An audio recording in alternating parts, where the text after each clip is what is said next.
तो दोस्तों जैसे कि आप लोगों को पता है कि इस समय नवरात्रि सीजन चल रहा है और भोजपुरी इंडस्ट्री में भक्ति का लहर चढ़ गया है।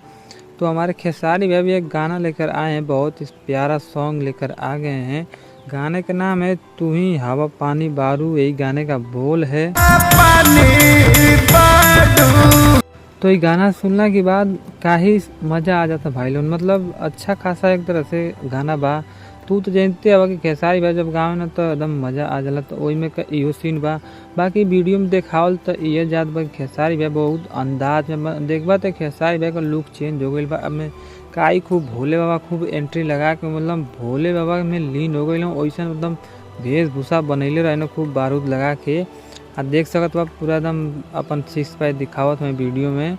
और खेसारी भैया जो उनकी शूटिंग के मामला में सबसे नंबर 1 है। इनकर वीडियो की शूटिंग बहुत शानदार रहे, जैसे कि तू लोग देख सकत हो। अब वीडियो में और जो काम करे वाली बा फीड दे दिले बा प्रिया राघवंशी हैं, जो कि सुने में अच्छा खासा एक तरह से मतलब नया एक तरह से वीडियो में काम करे वाली हैं, जो कि तो लोग अभी जानत ना हो लोगन। तो ई वीडियो में मतलब आइल बाड़ी आना तो खेसारी भाई के नवरात्रि वाला सीजन चलल बा और ये बहुत अच्छा गाना ये बाजी। तो हम तो लोग से ये कब कि गाना के प्यार दुलार दाल और ये वीडियो में एक लाइक ज़रूर बनाइएगा। और अब मिलते हैं नेक्स्ट वीडियो में।